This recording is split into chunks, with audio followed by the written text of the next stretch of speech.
Konnichiwa, senpai desu. Today we're back with another tutorial video on drawing anime faces, but this time we're going to talk about proportions and perspectives. I hope you didn't drown in the previous video, because today we'll be diving into the Mariana Trench of drawing anime face, so grab your oxygen tanks and follow me.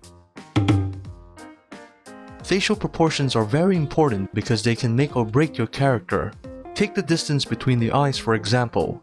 If you draw them too far apart, Spider-Man might even have trouble pulling them together. To cut Peter some slack, we need to ensure the eyes, nose, mouth, and other features are in the perfect spot. And this is where the golden ratio comes into play. The golden ratio allows you to create faces with perfect facial symmetry and harmony.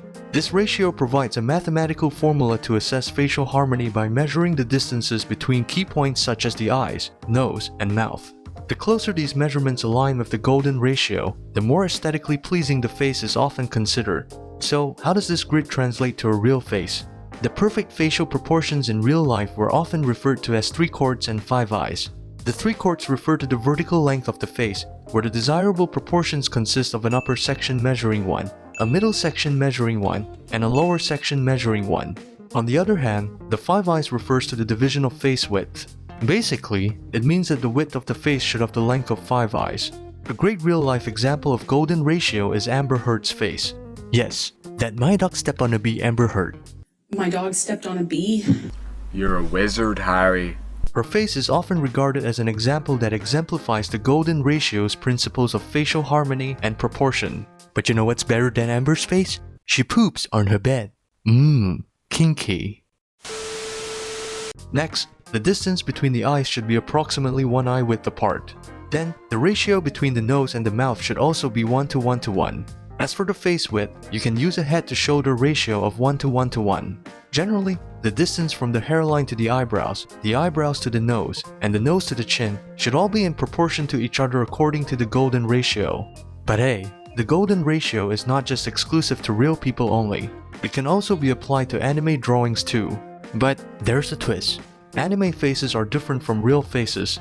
Thus, we should use a more stylized approach instead of directly copying real-life facial features. For example, making the eyes larger.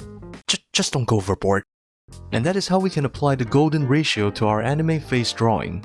By drawing a slightly longer upper section, it makes the face look a lot more cuter. As for the 5-eye standard, it's not necessary to follow this because anime eyes are usually drawn a lot bigger and longer.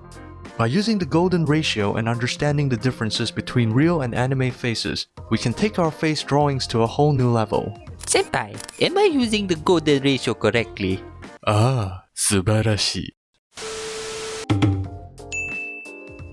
Male and female are very different species. A wise alien once said, "Men are from Mars, women are from Venus, and anime fans are from Uranus." As we all know, men usually have more angular faces and sharper jawlines. Their eyebrows tend to be thicker and straighter too, which gives them a more masculine appearance. Besides, their ears are generally larger and more noticeable compared to their female counterparts. On the flip side, women tend to have rounder faces and softer features, like a delicate chin and rounder cheeks. Their eyebrows are also usually thinner and curvier, which gives them a more feminine appearance. Furthermore, their ears are often smaller and less noticeable. Now, let's talk about their eyes. In anime, men's eyes can come in various shapes and sizes, but they're often smaller and less round than women's eyes. Besides, their eyelashes are less prominent too, and their expressions are usually more intense or serious. On the other hand, women's eyes in anime are typically larger, rounder, and more expressive than men's eyes. They often have long thick eyelashes, and their expressions can range from sweet and innocent to fierce and determined. When it comes to hairstyles, men typically have shorter hair, but there are exceptions of course. Their hair can be spiky, messy, or neatly combed, depending on the character's personality and style. As for women, they have a wide variety of options, from short and sassy to long and voluminous. Their hair can be styled in various ways, such as braids, ponytails, buns, etc. By understanding these differences between men and women in anime, you'll be able to create character faces that are customized to each gender's unique traits and aesthetics. Now that we know the difference between male and female, let's see how we can change a character's look based on their age. When drawing children's faces, they should be small and round. Also, the horizontal length of their faces should be longer than its vertical length. One more thing to note is that their foreheads are often larger in proportion to the rest of their face. Besides, their cheeks are fuller too, giving them an innocent and youthful look. Furthermore, children's eyes are usually large, round, and very expressive. They tend to have short sparse eyelashes and a minimal amount of detail in their irises. Their eyebrows are also thinner and higher on their foreheads. As for adult characters, their faces should be even longer and narrower.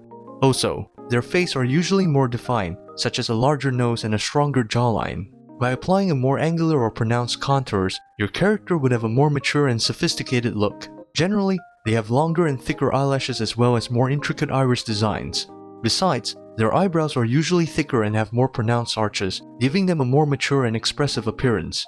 By understanding and applying these age-based differences to your anime characters, you'll create visually accurate characters that truly reflect their mental age and life experiences. Starting with the front view, this perspective is great for highlighting your character's face design and facial proportions. Firstly, draw a vertical center line. This helps you to align the facial features symmetrically. Then, sketch horizontal guidelines to mark the eye, nose, and mouth placements. Remember to keep the eyes evenly spaced and place the nose and the mouth according to your character's proportions. Finally, it's time to add some flares and expressions to your character because the front view perspective can sometimes appear flat. Moving on to the side view, this perspective is perfect for showing off your character's profile and unique facial contours. When drawing the side view, start with a curved line to portray the head shape, from the forehead to the chin. Then, draw a 45-degree line and sketch the facial features along this line.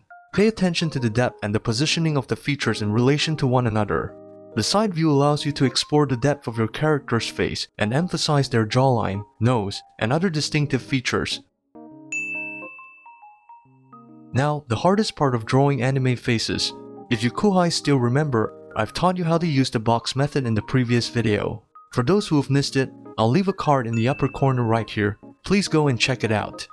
Basically, just draw a simple 3D box to represent the head.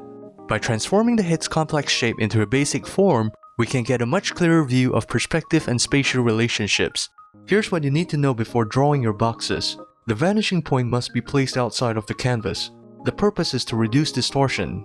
If the vanishing points are placed within the canvas, it will create exaggerated and distorted perspectives that do not appear natural. Once we've got our box in the right angle, the box would act as a guide that tells you the correct position of the facial features. Let's start with a circle for the head. Then, add guidelines for the center line and eye level, slightly curving them to follow the head shape. Here, it's important to understand that your face is not flat and you shouldn't draw your face directly on the surface of the box. You can visualize it as someone who is wearing a cardboard box on their head. Next, it's time to draw the facial features. Apart from the box method, you can also adjust the size, shape, and placement of the eyes, nose, and mouth to ensure they look natural and follow the rules of perspective. Keep in mind that the farther the facial feature is from the viewer, the smaller and more distorted it will appear. For instance, when drawing eyes, you need to consider the curvature of the face and how it affects the shape and size of each eye. Pay attention to the distance between the eyes, as it may appear shorter in certain perspectives. Similarly, the position of the nose and mouth will be influenced by the angle and perspective of the face as well.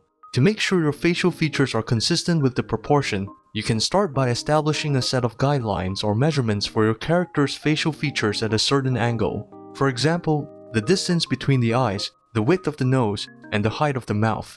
These guidelines can then be applied to different angles and perspectives, ensuring a consistent appearance throughout your drawings.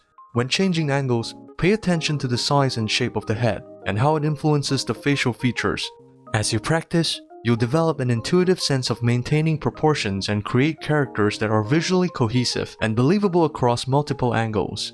Always be aware of the overall facial structure and how it interacts with each feature. And that's it for today's video.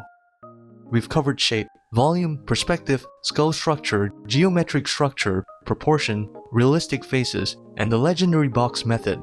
So now it's your turn to practice, experiment, and create your own unique characters. If you have enjoyed this video and you want to take your anime drawing skills even further, you can sign up for my Patreon and gain access to all the Photoshop files I've used in this video. Feel free to support me on Patreon, I really appreciate it. Please drop a like, subscribe to my channel, and follow me on Twitter. DM me if you want a commission from me. Alright, that's all from me. Ja na, guys.